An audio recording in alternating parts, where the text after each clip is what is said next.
you. Who else could it be but your man Lou? Yeah. And overtime. Who else could it be but me? Your man, Louie T. Welcome to Thursday Night Football Overtime. And I needed a little bit of overtime to get this stream right. I appreciate y'all giving me the heads up there was no audio. And you know what, it was crazy? Because I was just going. And I looked down in the corner and somebody put a bunch of speakers, like 20 speaker emojis. And that's what got my attention, to see that there was no audio. So let me go back over what I said the first time, which was, before I get into any breakdown of the game, this was a weird game. It was a sloppy game, okay? Weird. Number one, we got a late start. We got a delayed start because of the rain and the storm, and they wanted to be able to allow the Eagles to drop the banner the right way, and so it pushed the game back. So instead of starting this game around 8:20, this game started at around 9 o'clock. Two, these teams looked like they were still stuck in preseason game number 3. And I thought that, I said this a number of times during the preseason, teams took the preseason for granted this year. We didn't see a lot of teams using the preseason for what it's for, to prepare your team for the regular season. And I really feel like we're going to get a real sloppy week 1, because a lot of teams, these two teams aren't alone in their negligence in the preseason. Okay, the Falcons didn't play Julio Jones, who obviously didn't need the preseason. Devontae Freeman didn't play a lot in the preseason. They didn't have all their guys on the field, and you could tell it was a little sloppy. Eagles, their third preseason game versus the Browns was a train wreck. So was the second preseason game versus the Patriots. They didn't look sharp in this game. Neither team looked sharp. This game looked eerily similar to the playoff game last year. Low scoring, no offensive touchdowns passing in this game for either team. Wow, that's so rare in this league, in this day and age. Zach Ertz had like 2 or 3. When does Zach Ertz drop the football? He had like 2 or 3 drops in this game. So there were so many anomalies. At one point, there were more flags than there were points. There were 22 points. It was 12-10. Okay, Falcons were up in this game. There were 23 flags. Okay, I mean, the insanity in terms of the amount of flags in this game was ridiculous. I thought Matt Ryan was straight trash in this game. We'll talk about that a little bit later on. The Falcons still have red zone woes that have spilled over into 2018. We'll talk about that a little bit later on. The Eagles defense is still legit and nasty. We're going to talk about that here in a second.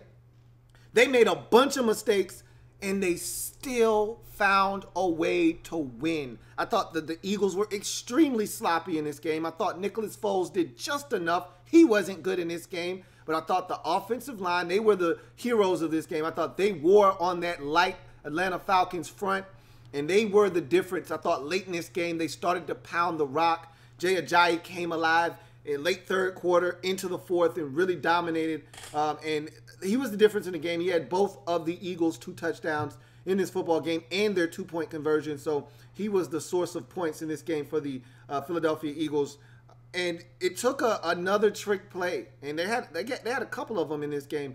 But it took a trick play to get the Eagles jump started in this football game. I'll say this: their run game, or their running backs, their collection of backs, doesn't scare anybody. Their receivers, without Alshon Jeffrey, never ever trust a man with 2 first names. Boy, their receiving core looks like straight garbage, trash can juice without Alshon Jeffrey. Nobody out there scares you. Nelson Aguilar was putting in work, but the rest of those guys, you could pack those dudes up, send them wherever you like. Those guys are non-factors on the football field. They need Alshon Jeffrey back, and they need him back fast, especially if the tight ends aren't going to contribute. And we know, as the season progresses, Zach Ertz and Dallas Goedert are going to become bigger parts of this offense. So I'm really not worried about that. But boy, do their receivers underwhelm you or what in Philadelphia.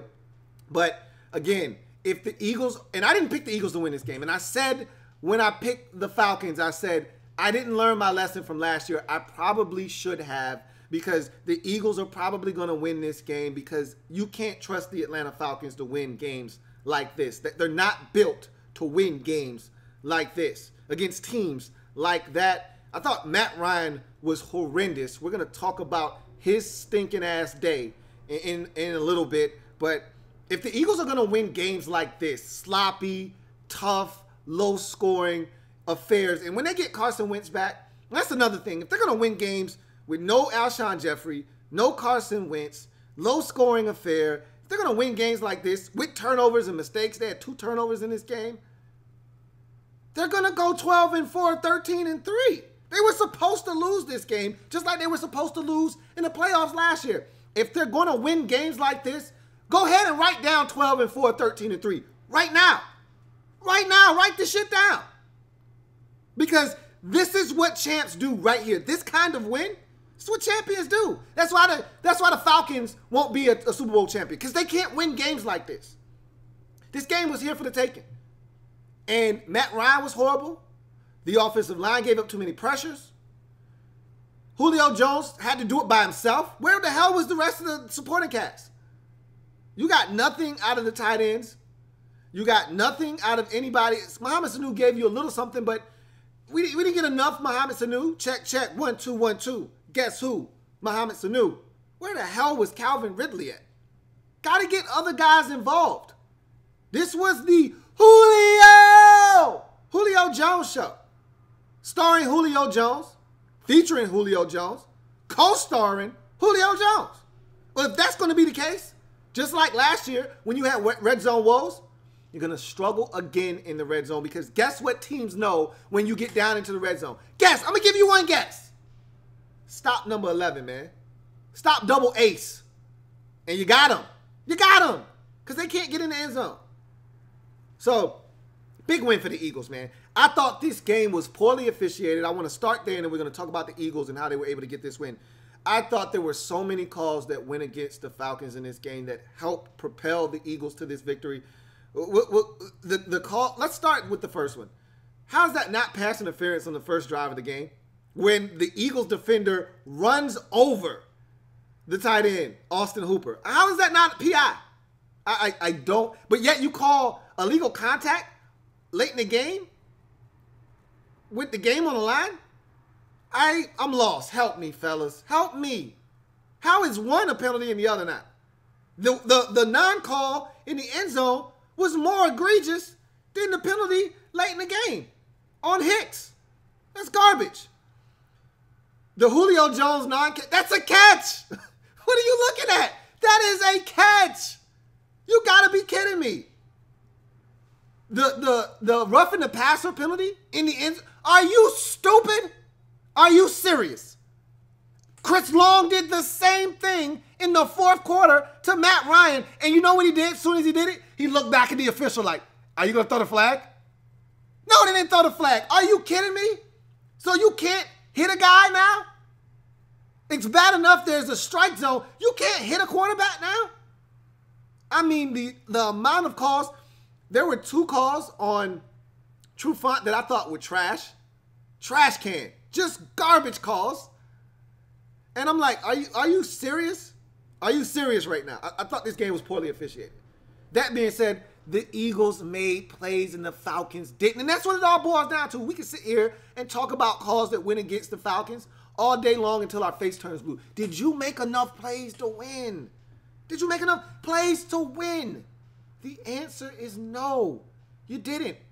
For the Eagles, they did. For the Falcons, they didn't. Let's talk about how many plays the Eagles made to win this game. Let's start on the offensive side of the football. Nicholas Foles, I thought, did just enough in this game. The one interception that he threw really wasn't his fault.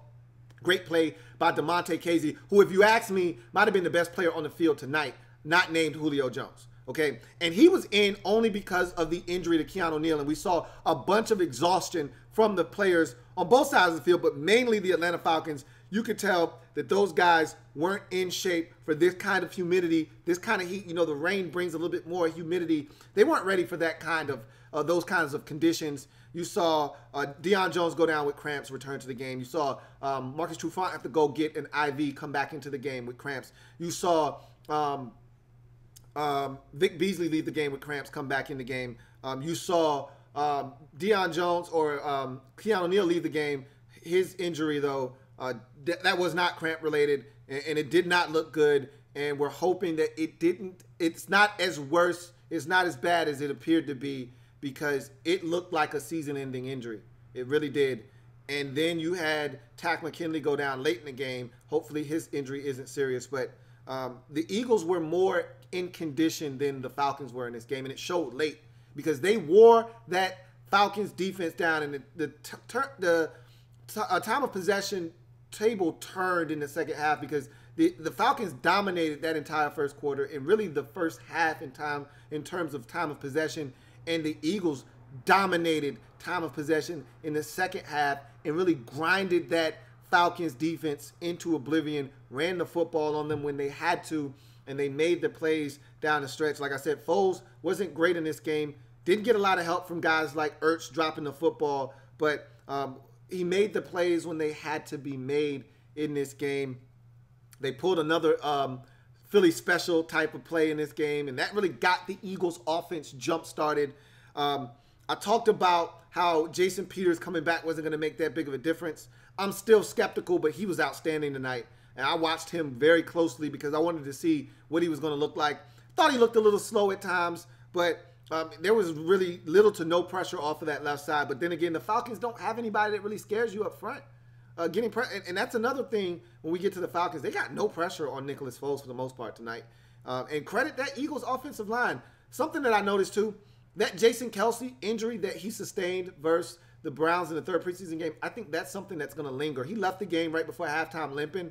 I think that's something that he's just going to have to deal with all season long. I'm hoping that he's able to gut through it and play the entire year, but that's something that's going to nag him all year, it seems like. But he's one of the best centers in the league, and that line was really good tonight. They gave Nicholas Foles the time he needed to survey the football field. Again, not a lot of guys helping out in terms of making plays. Really, it was Darren Sproles underneath, and it was Nelson Aguilar, and that was pretty much the extent of the passing game tonight for the Philadelphia Eagles, which was really disappointing because I expected a lot of two tight end sets. I expected a lot of Zach Ertz and a lot of Dallas Goedert. We didn't get it in this game, but you will eventually see those guys dominate, and you will get Alshon Jeffrey back. Never, ever trust a man with two first names at some point, and this offense will start to get going from a passing standpoint. But the offensive line, they were the stars of the game for the Philadelphia Eagles, and they were the difference makers, along with Jay Ajayi, who got it revved up in the second half. The two scores in the game for the Eagles, both on the ground with Ajayi. The two-point conversion, that was Ajayi too. So he was the main factor offensively, along with that offensive line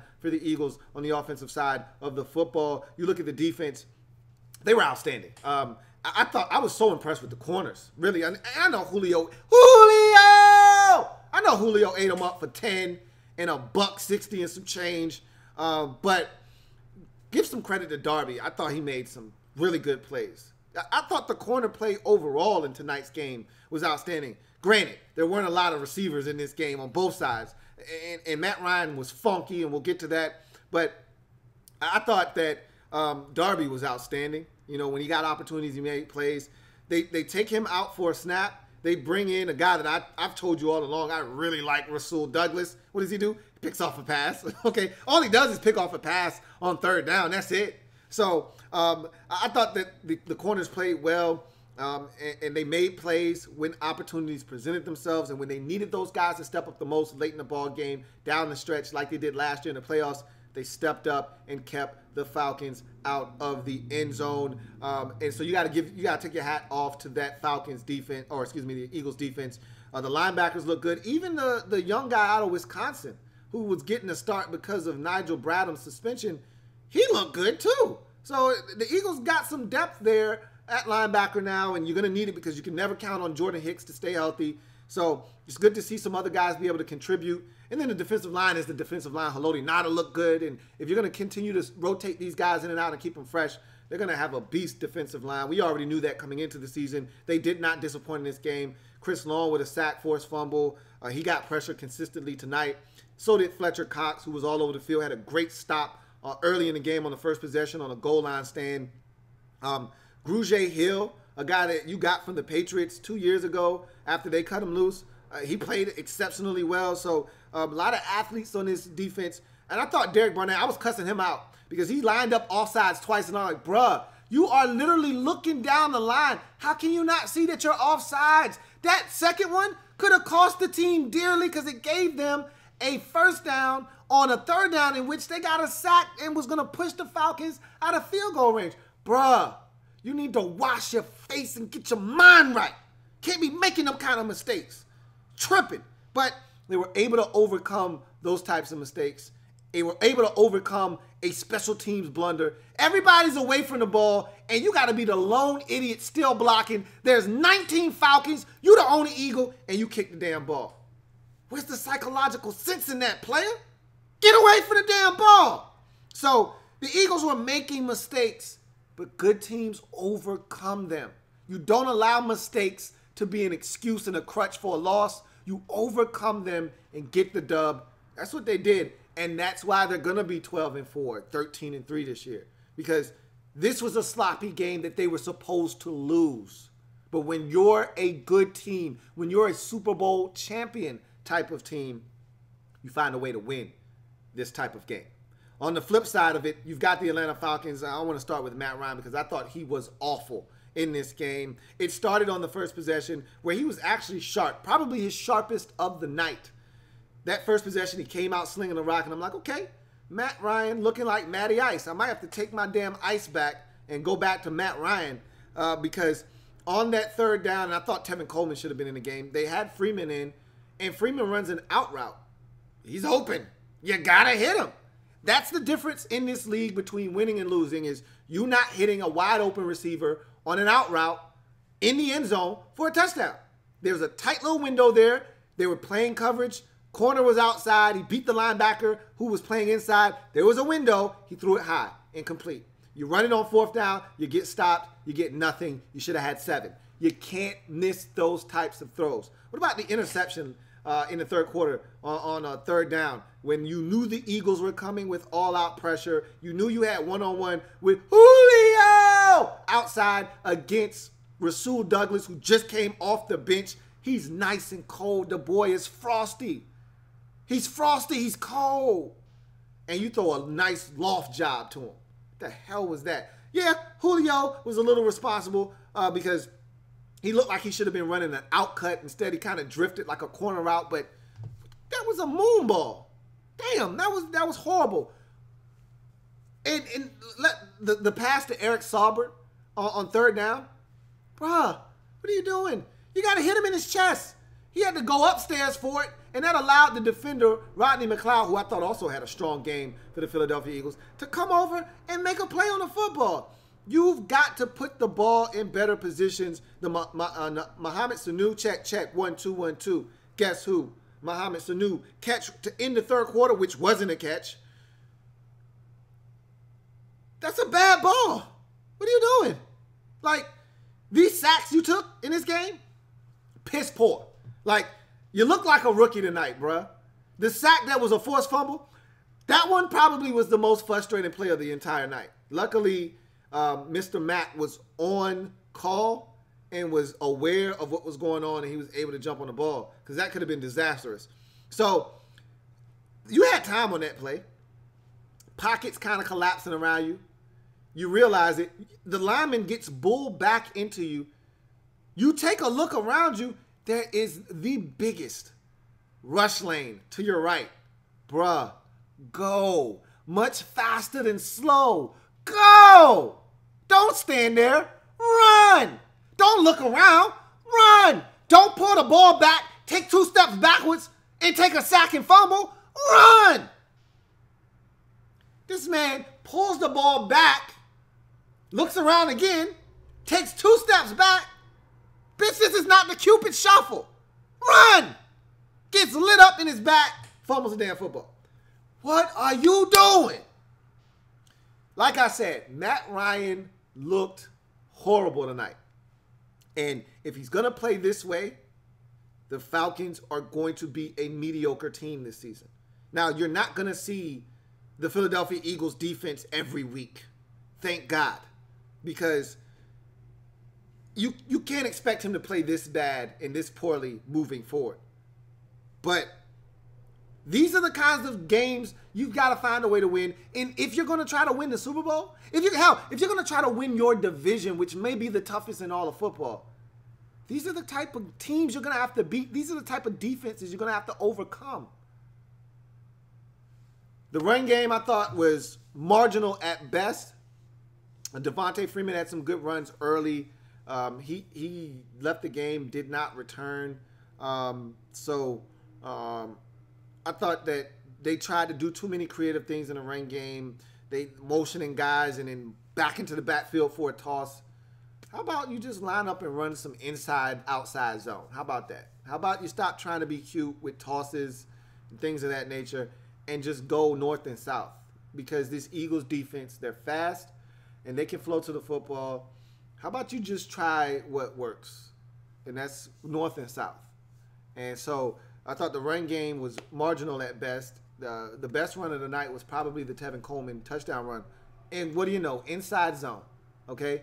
I mean, all of this cute, fancy tosses and pitches from these weird formations. And come on, man, miss me with all of that.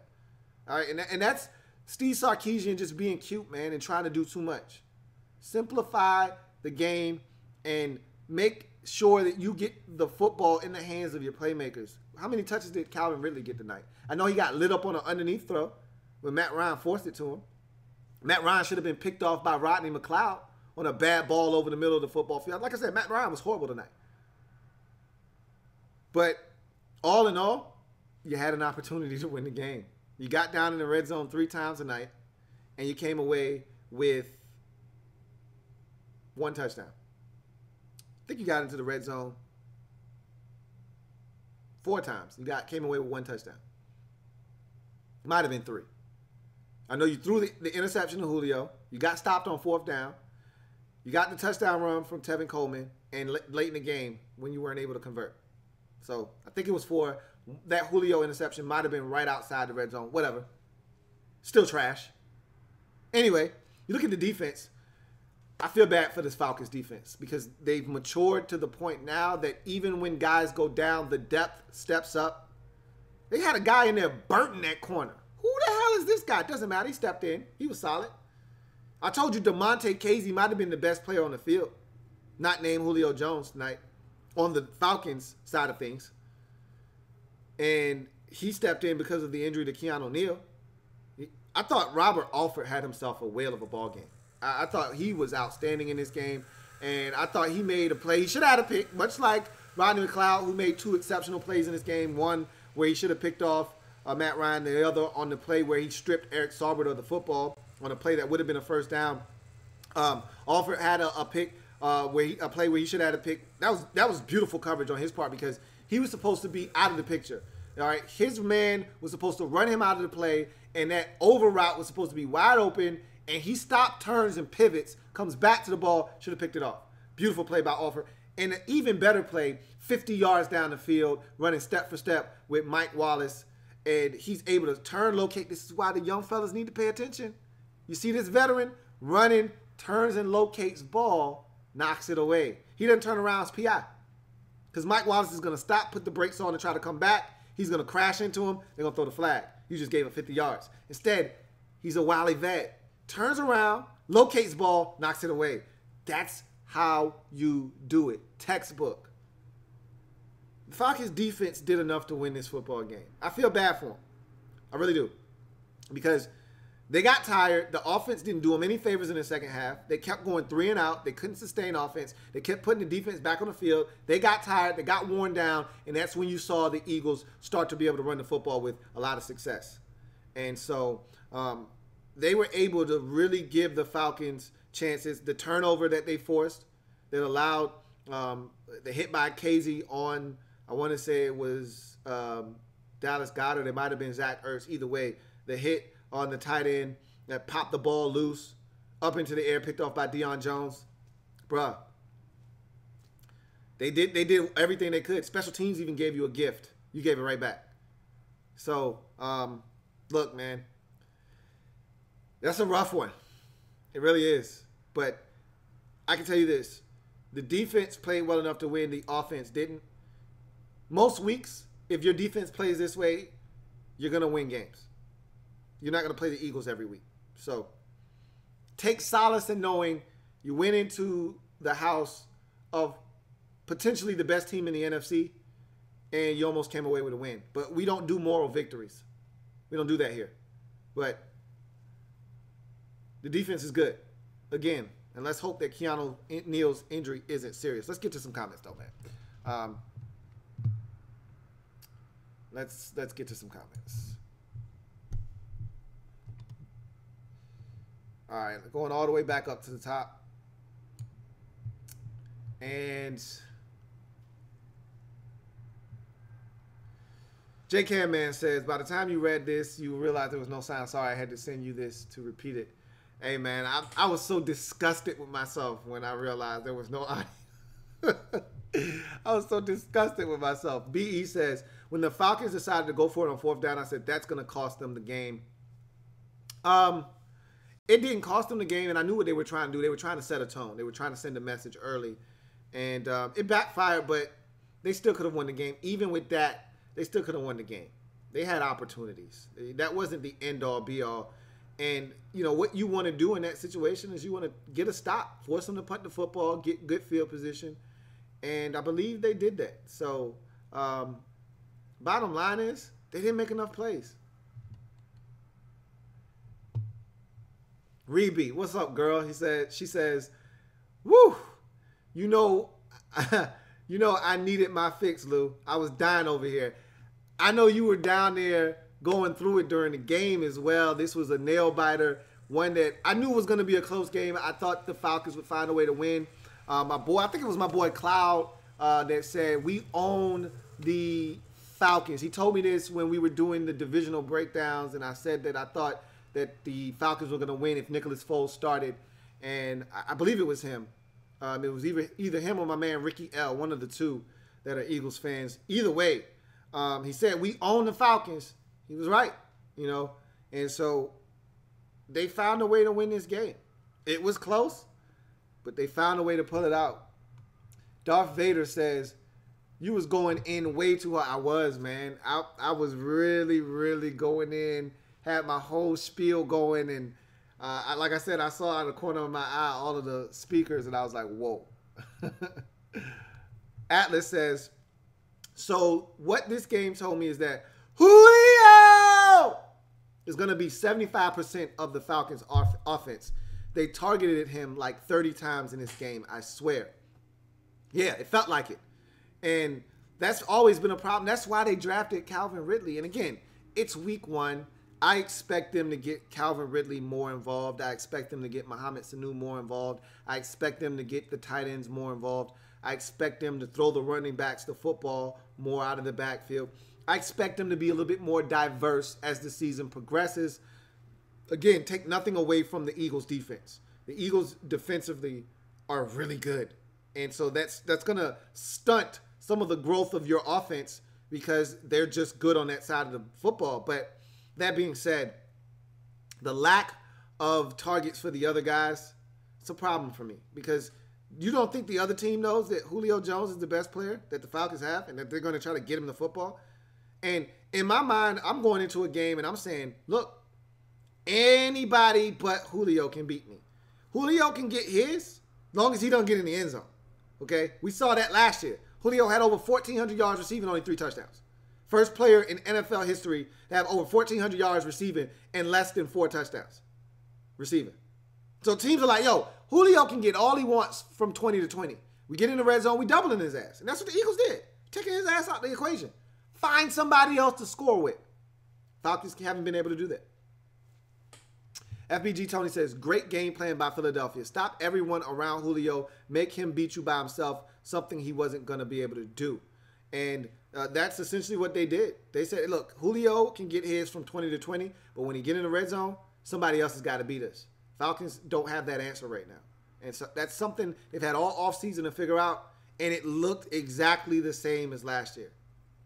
That red zone offense has to be better if they're going to be a better team in 2018. Brown Shoe T2 says, want to know what my picks so far. You're going to let me get more wins again this year? No. Don't worry. It's not how you start, it's how you finish, bro. I'm going to take this L on the chin. It's all good. All right? I feel good about my picks this week, man. I feel really confident about what I put forth. This game was up for grabs. It was right there for the taking, and the Eagles decided they wanted to take it, and the Falcons decided they did not. And so I'll take the L. I have no problems with that. It was Royal Cowboy Flush. I appreciate you putting 30 speakers with no sound, that emoji up, because that was what alerted me that there was no sound. So I really appreciate that. Michael Thompson says, Falcons once again so close but so far. And that's really, that to me sums up where the Falcons are right now. They're so close, but yet they're so far away from being the team that they need to be in order to win a Super Bowl. Because if you're a Falcons fan, it's Super Bowl or bust. You know, it's not good enough to make the playoffs. Not where you were 2 years ago, where you were the best team in football, #1 seed in the NFC. Your quarterback was the MVP of the league, and you had a 21-3 lead on the New England Patriots and squandered it. So, and 28-3 if you want to get to the third quarter. So, you're so far away from that right now. Yet you're that close to beating the Super Bowl champs twice in their building. Twice. But yet you're so far away from where you need to be to win these types of games, to be mentally tough enough, and to be able to get wins like this on the road, because that's what you're going to have to do. If you're not going to be the best team in the league, you're going to have to go on the road and beat some good teams.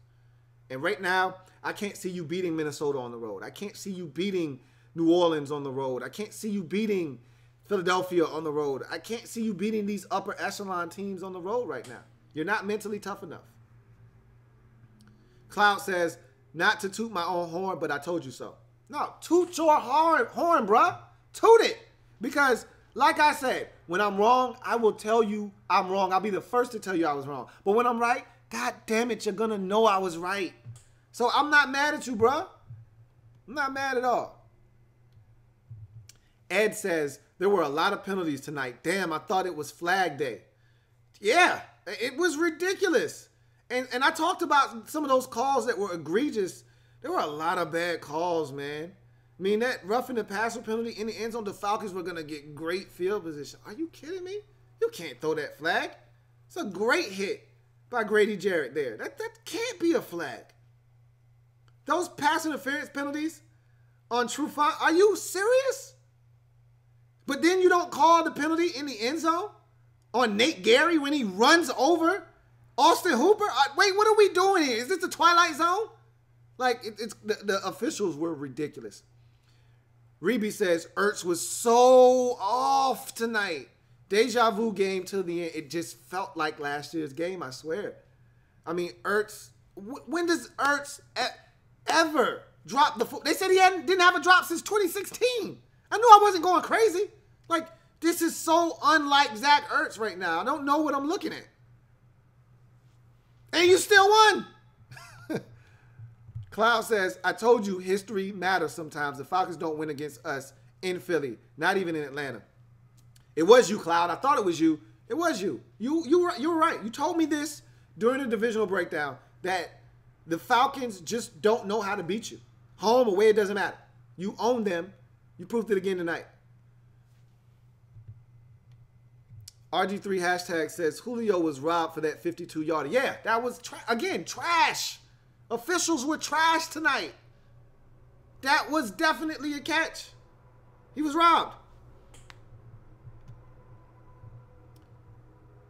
Black LB says, tell your sis they better get rid of Sarkisian. He's a horrible play caller. I'm still trying to understand how you got two dynamic backs and they still don't use them to their full potential. I'm still trying to figure out why they don't throw those guys the football. The reason the Falcons were so dynamic in 2016 under Kyle Shanahan was because they threw the football to the running backs out of the backfield. You didn't know who was getting the football. Julio didn't have to do it by himself. 1 week it could be Tevin Coleman. The next week it could be Devontae Freeman. The next week it could be Julio Jones. The next week it could be Mohamed Sanu. The following week it's Tevin Coleman again. And it went on and on. It was somebody new every week. You didn't know if Tevin Coleman was going to hit you for 2 touchdowns rushing or 2 touchdowns receiving. Same could be said with Devontae Freeman. Now, all of a sudden, these guys don't even get targets out of the backfield. You're begging for these dudes to catch anything other than a screen. And even on those, they're dangerous. Coleman almost scored on a screen early in the football game.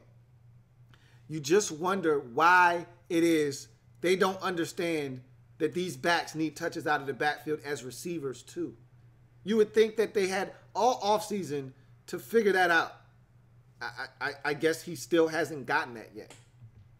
Emperor Meat says, watching you without the sound was like watching a 1920s silent film with the text. Anyway, like my boy Jalen Ramsey said, Matt Ryan is overrated. I've always said Matt Ryan, up until that MVP season, I've always said Matt Ryan, a little bit overrated. I've always said that. And push come to shove, you put pressure on Matt Ryan, he'll do dumb stuff with the football. But with the game on the line, he made some pressure-packed throws. And he could have erased what was a horrific game with that one last drive, and he just couldn't put it in the end zone. Hell, you could argue that 2 of those passes that he threw late in the game, out of the end zone, the fourth down play, was that even a catchable ball? Like, what are you doing, bro? The game's on. You can't throw that out of the back of the end zone. Got to give somebody a shot. Luckily, he was bailed out by the official throwing the flag. And I thought that was a questionable call.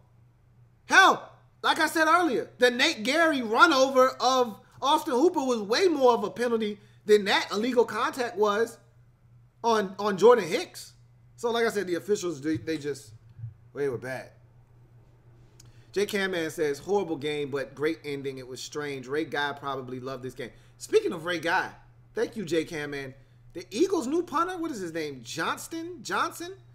Man, he looks good. And you never want to be talking about how good your punter looks. But boy, he was kicking the shit out of the football, man. Had some hang time on it and everything. Conversely, Matt Bosher's going to get one of those kicks blocked. How slow was his delivery tonight? I don't know if that was purposefully done or if he just is that slow. He's going to get his shit blocked at some point this year. That was really bad. I would love to time up from catch to kick how long it took him to get rid of the football. I'm surprised he didn't get one blocked tonight. Let him do that shit again next week. He gonna get something blocked. Reese says, Lou, man, I can't tell you how happy I am that football is back. You and me both, brother. You and me both. Sanchez11 says, Peterson or the OC, DC, whomever is calling plays is really good at situational play calling. It's still Peterson. You know, there's other guys with influence and input, but it's Peterson calling the plays. And we've all said that this guy knows what he's doing. Situationally, he's one of the best in all of football. And I love the fact that he generally has a great feel and pulse of the game. You know, what's going on in the game right now? How's my defense playing? Can I afford to go for it on fourth down right here? What should we call? We're kind of stagnant on offense. Time for a little trickeration. Nice little double reverse pass to my quarterback. We need a jump start. That was the jump starter. You know, this Eagles offense, that battery was dead. They needed a jump start. They needed somebody to come put the jumper cables on and give them a lift. And that play was exactly that for them. Got the crowd back involved, got the offense a little juice. All of a sudden now your run game starts going, and boom, you score 2 rushing touchdowns with Jay Ajayi. So he's really good at situational awareness, and his play calling is second to none in this league. And you put the two things together, you get a guy that is extremely confident and puts his team in the best positions to win football games from the offensive side of things.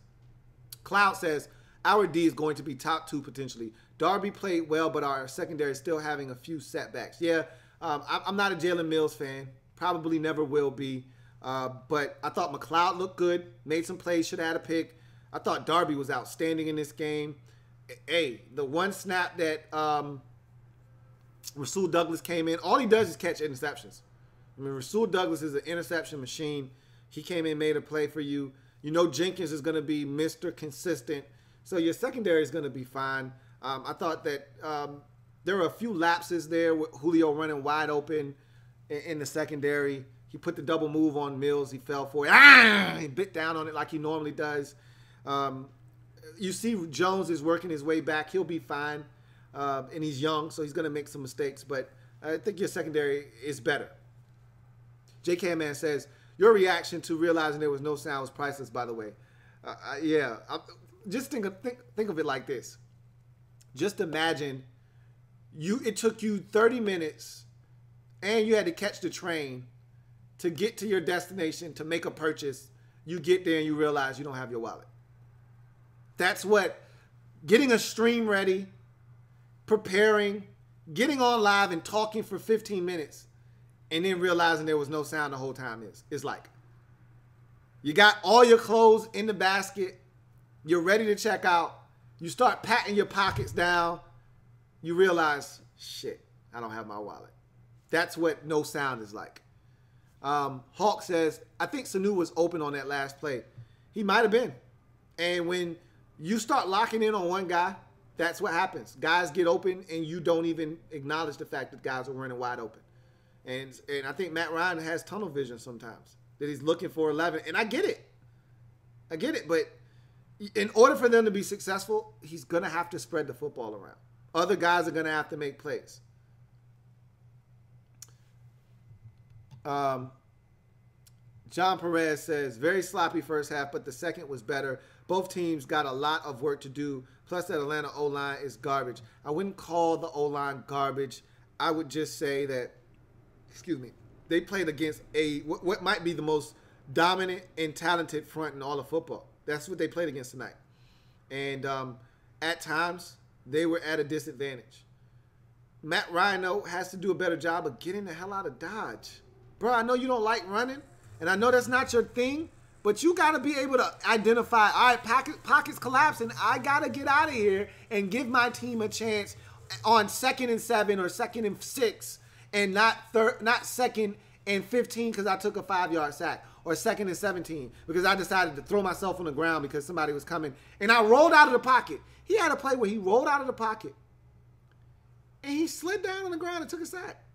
Dude, throw it away. You're out of the pocket. Get rid of the football. What are you doing? I don't know. J. Cam Man says, I have the Eagles going 9-7. I don't have Atlanta going to the playoffs, and I think this game kind of shows that these teams aren't elite. Whoa. You can't classify the Eagles as not elite. They didn't have their starting quarterback, their starting and number 1 wide receiver. Their tight end, who might be the best pass-catching tight end in all of football, was off. And they still won the game against a good Atlanta Falcons football team. You can't take this game and run with it. It was the first game of the season, too. And like I said, I think a lot of teams are going to look sloppy in week 1 because teams didn't take the preseason seriously this year. And I made mention of that. All season, I said teams aren't taking the preseason as seriously as they should, and they're going to regret it. And you saw that tonight. Garrett Buckmaster says, I hated the play calling for Atlanta, especially in the red zone. It looked eerily similar to last year. A lot of bunch formations, a lot of trying to run picks. Dude, you have Julio Jones. All right? If you want to run some kind of interference, just run Julio on a slant. 2 receivers on one side, Julio Jones on a slant, the other guy running an out-breaking route, and 2 defenders are going to naturally go with Julio Jones. You're going to get one-on-one with that out-breaking route. Take your chance there. Get your backs out of the backfield. Use them on an arrow route over the middle of the field. Spread them out. Arrow route to your back over the middle of the field. Win. One-on-one. We saw Devontae Freeman do it a million times in 2016. A simple arrow route, a Texas route over the middle of the football field. Win. Beat a linebacker one-on-one. Touchdown. What happened to that? Where did it go? Now all of a sudden they want to get cute in the red zone. A bunch of picks and confusion, and it's not working. It's not working. Whatever happened to just running a fade to Julio? Whatever happened to that? Good old-fashioned back shoulder bullet. Julio runs up the field, turns outside, you hit him on his back shoulder. Whatever happened to just saying, Julio, put your nutsack on this dude's helmet, go up and get the football? Whatever happened to that? Sometimes, just keep it simple, stupid. You know, sometimes just go back to the basics. Cloud says, Aguilar played well, but you're right. We need Alshon back. Yeah, the receiving core was underwhelming, to say the least. It's a lot of stuff out there that, generally speaking, you don't want to trot out there if you're an NFL squad. You know, there's a lot of stuff out there that you're looking around like, and this is who you brought to week 1? But we know Alshon Jeffrey is on his way back, so we'll see what happens. And the tight ends, again, the tight ends are going to be a much bigger part of the offense, which is supposed to take a lot of the pressure off of the receivers. So I expect Dallas Goedert and Zach Ertz to be much better than they were in week number 1. Emperor Meach says, nearly fell asleep with that trash-ass QB play. Steve Sarkisian is not doing a good job as OC in Atlanta. They're too predictable, especially they don't utilize the running backs in the air game. We just talked about that. And I gave Steve Sarkisian a pass because last year was his first year, and I said he's going to have a chance in the offseason to go back and kind of assess some of his mistakes, but more importantly, go back and take a look at 2016 tape and see, because the personnel is pretty much the same across the board. You don't have Taylor Gabriel. That's about it. Everybody else is pretty much back. The band is back together. And this will be the last year because I think Tevin Coleman is going to be gone at the end of the season in free agency. So this is pretty much your last year with this group. Go back and see what made them so successful in 2016. I thought he was going to do that. Obviously, he didn't. And one thing about offensive-minded guys, they're very stubborn. They think they know it all. So he probably didn't want to go back and assess what Kyle Shanahan did in 2016 because he don't want to give Kyle Shanahan the credit that he deserves. He's thinking, I'm better than Kyle Shanahan. I'm going to prove it. My shit is going to work. Well, your shit stinks right now, bruh. And you fronting like your doo-doo don't stink. Your shit stinks right now. Spray air freshener, poopery, whatever you need to do. Clean that shit up, though. It stinks, bruh. Your shit stinks right now. You get inside the 10-yard line and your shit stinks. Turn the vent on. Courtesy flush, something. Your shit stinks. Fix it. Reby says, Aguilar was catching his balls. Missed Jeffrey in this one. Dallas is a rookie, so can't complain about him. And I know you were so excited to see Dallas Goedert. He's going to be better. Ertz is going to be better. Alshon will be back.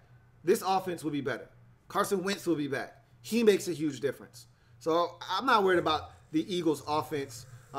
This was a game that you were supposed to lose. This is a loss, and you won. So, again, I'm looking at the Eagles, and I'm saying if you're going to win games like this when you don't play your best and don't have all your guys, you're going to be scary this season. J. Camman says the Eagles could win more with Wentz, I suppose, but I don't think he'll be the same as last year. He won't be 100% till December. That may be the case, but an 80% Carson Wentz is better than 2/3 of the NFL starting quarterbacks. So if you tell me Carson Wentz is healthy at about an 80% clip, he's still better than 2/3 of the league at the quarterback position. So I'll take 80% Wentz any day of the week. BE says, Julio got me like 27.5 points in your fantasy football league. Julio was the man of the hour for the Falcons offensively in this game. Jason D. Nicola says, why was Sproles used pretty much as their number one running back? I'm clueless. I don't know. I was asking myself the same thing. I don't know if that was a courtesy thing to a veteran that is playing in his last season or what. They just felt more comfortable with him in the backfield early. As the game wore on, Jay Ajayi became the guy. Now, there's been rumors, and this goes all the way back to his Miami days, he doesn't like to practice. So maybe his practice habits make Doug Peterson a little uncomfortable to put him on the field in certain situations, and they don't want to reward a guy that's not practicing his ass off. And they talk about Sproles and how great his work ethic is. Maybe they want to set the example of saying, look, if you bust your ass in practice, you're going to start. You know, guys that want to half-ass it in practice, you're going to get backup reps. So maybe that's why they started Sproles. But I thought the same thing, Jason, in my head when I was watching the game. I couldn't understand it. Cloud says, my boy Sidney Jones was making Sanu non-existent from almost the whole game. Sidney Jones played well. He played well. Redskins Review says, I can't believe this shit, man. Both teams played horrible, yet Eagles just squeaked by, man. Can't believe that. When you're a good football team like the Philadelphia Eagles are, a championship caliber team like the Philadelphia Eagles are, these are the games you win. Like I said, the good teams, the Patriots, the Steelers, the Packers, the Eagles, the Vikings, the good teams in the league, they're going to win games like this. The bad teams in the league or the mediocre teams, I won't call them bad because there are a lot of mediocre teams that aren't necessarily bad. They're just not good enough to win games like this. And so you find out where that delineation is, where that line is drawn in the sand between your team and the good teams. Or is your team one of the good teams? If you're a fan of the Philadelphia Eagles, your team's one of the good teams. You win games like this. If you're an Atlanta Falcons fan, that line is drawn in the sand and you're on the other side of that line. You're not where you need to be. You're not where you need to be. RWF 1984 says, Julio made that catch and we might not have seen the Philly special. True. You know, if Julio makes the catch in the end zone, doesn't slip and fall on the comeback on that last play, who's to say? JP says, Julio tried to do too much because everyone else at the receiver position, including Calvin Ridley, did nothing. Plus, the refs were throwing flags all over the place. Facts. Nick Riley says, Falcons red zone offense was god-awful. Same shit, different year. Just same shit, different toilet. Ain't nothing changed right now. And if I'm the Falcons, hell, let's narrow the focus a little bit more. If I'm Steve Sarkisian, you gotta look yourself in the mirror, bro. This shit starts with you. You got to look yourself in the mirror because you look around at everybody else, even with Matt Ryan's horrible play in this game, this was a winnable football game. You make better decisions. You make better play calls. And look, I'm not going to knock Sark on that first third down call on that first possession. Devontae Freeman was open on the outcut. On that speed out, he was open. Matt Ryan's got to hit him. Matt Ryan's got to hit him. That was a bottom half of the league throw by Matt Ryan right there. Bottom half of the league QB throw. He makes a Matt Ryan-esque throw there, a Matty Ice throw, that's a touchdown. And we're not talking about Sark struggling in the red zone or not throwing it to his running backs out of the backfield. He tried right there. Matt Ryan didn't help the man out. Look, coaches call plays, but players got to go out on the field and execute. Some coaches are better than others at putting their players in the best position to make plays and be successful. We talked about Doug Peterson. He's a great example of a coach that does the most to maximize his players' abilities and put them in the best positions to make plays. You saw the receiving core they had on the field tonight. That receiving core get you 18 points and no passing touchdowns. You want to know why Nicholas Foles didn't throw for 200 yards? You want to know why? Hell, Nicholas Foles didn't even throw for 120 yards. You want to know why? Look at the receivers. Look at that group of clowns they had on the field tonight. And they still win the game. Why? Because Doug Peterson maximizes his players and understands situational football. That's what happens.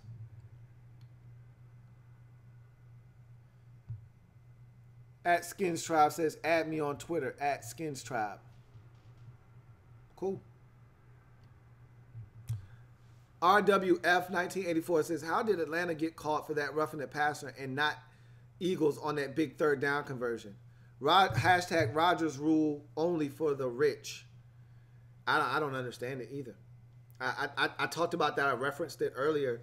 You get Grady Jarrett for roughing the passer on what was a really clean hit. Nothing was done malicious there. He didn't even drive him into the ground. I thought he scooped him. Scooped-de-doo. Nah. He didn't scoop him up. He just hit him. And then I watched Chris Long actually scoop Matt Ryan and dump him. But I thought that was a clean hit too. My thing is, just like an umpire in baseball, I don't care if you call in the outside strike. I don't care if you call in the high strike. I don't care if you call in the low strike. Whatever you call in, just keep it consistent for both teams. That's all I ask. I didn't think the officials were consistent tonight. They were all over the place, man. One play, Dude is running over a receiver. It's not a penalty. Then late in the game, that little contact by Jordan Hicks is a penalty. What are we doing, guys? Seriously, what are we doing? Like, come on, guys. Get together. J. Camman says, I heard it was 90 degrees there. Not sure if it was true or not, but if it was, I think the weather was definitely a factor. Both of them played in the weather, so it's no excuse. Aribi says, this was the most back and forth, side to side, diagonal, flag infested game. Non-calls and wrong calls and yellow flags everywhere. I couldn't have said it better myself. I couldn't have said it better myself. Let's see. We're approaching that hour mark, so got 4 minutes left and we'll get out of here. RWF says, Julio didn't catch. Julio makes catch, but out of bounds. If they meet the third time, does he get it inbounds? I don't know. We will see. Ugly game all around. He says, too many flags. Gonna be a long season, it seems. ATG says. It's gonna be a long season, but like I said, week 1 is gonna be really, really rough. I think you're gonna see sloppy play all around the league because I don't think teams utilize the preseason well enough. Reeby says offense off in the first half, then they got into a better rhythm, and in the second half, thought the defense was good first half and gave up more plays in the second half. Good to see Hicks playing well. He did look good. He looked back to form before the injury, and if you can get him back to where he was, you'll get Nigel Bradham back next week. You look at the corners developing, Sidney Jones, and I thought that the ex-Florida State, ex-Buffalo Bill corner, damn, I can see his face. I can't think of his name, but I thought he was exceptional tonight. You know, Darby was exceptional. Y'all going to have something on defense, and we know the defensive line is ridiculous. Ricky L says, good teams win games they are supposed to lose and end up being number 1 seeds. Facts. Facts. ATG says, biggest chokers, Lions or Falcons? Both. Both.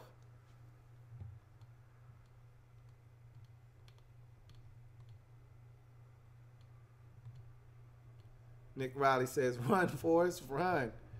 Reeby says, every time we got momentum, something dumb happened or a yellow flag. It was frustrating. Yeah, you seem to be wrestling the momentum away. You got the dude kicking the football. That was dumb. Gave the Falcons a rock in a position to score. Then you had a situation where it seemed like you were getting the momentum, had a chance to maybe put the game away. And then you get the hit by DeMonte Casey, who I thought was just exceptional in this game. And he had another tackle on Corey Clement where he was singled up. I know a lot of safeties in this league that would have whiffed and that would have turned into a touchdown. So, like I said, DeMonte Casey was awesome, but then that was a turnover that allowed the Falcons to get back into the game. Every time, and then you had, of course, the boneheaded offsides and neutral zone fraction and penalty by Derek Barnett. He's got to be better. I saw him line up twice offsides, and I'm like, bruh, what are you doing? Clean Senpai says, I honestly don't think the Falcons have a red zone target other than Julio, and I'm being nice because Julio isn't a touchdown machine. Their red zone offense stinks. Ricky L says, let's talk about those sorry-ass Falcon DBs dropping picks. Well, I only can recall one being dropped, and that was Alford dropping the pick, and I thought he was exceptional throughout the day. Both teams had, some drop passes, so that's why those dudes are DBs and not receivers. So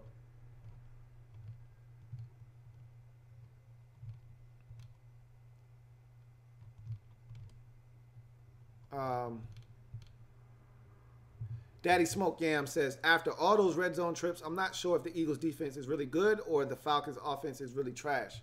Well, it takes a really good defense to keep a team out of the end zone and stop teams from getting in. That goal line stand, it set the tone. It really did.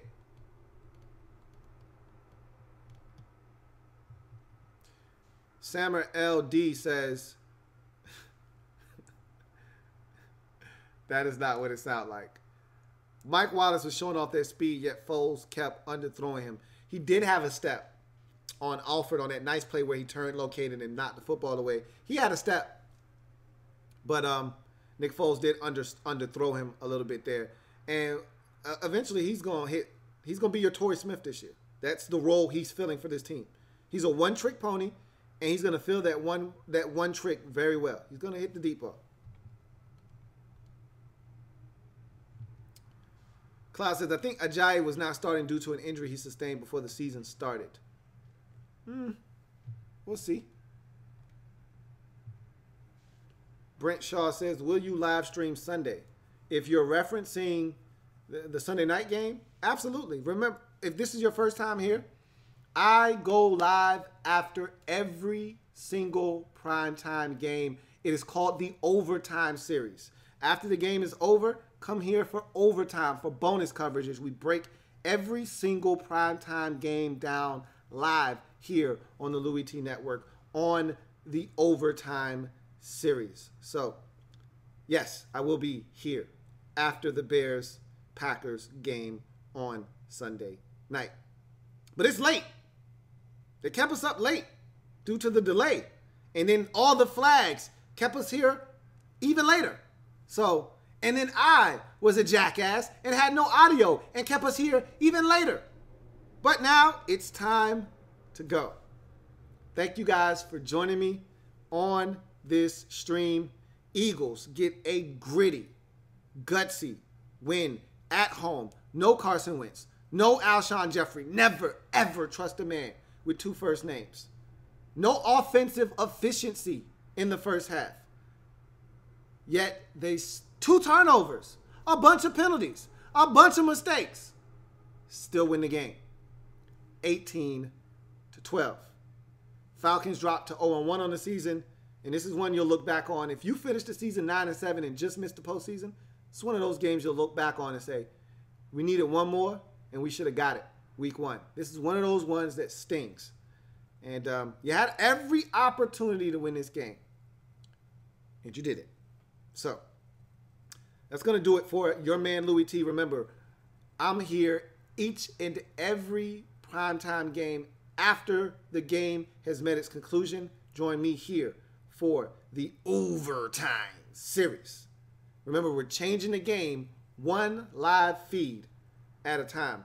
I'm your man, Louie T. Signing off. I'll see you next time. Thank you for joining me. Make sure you like the video. Make sure you subscribe to the Louie T Network if you haven't already done so. And make sure that you are checking out the podcast. And I'm about to upload one tonight. If not tonight, definitely tomorrow. Make sure you're getting in on the weekly pool, the Louie T Network weekly pick'em pool. All right. I'm going to put up the new sheet for week 2 tomorrow. So that'll be on the site. Get in on that. $6 a sheet. Get you some. All right? Be a part of the game. Get in the game. But again, I'm your man, Louie T. See you next time. Thank you for joining me. Louie T Network.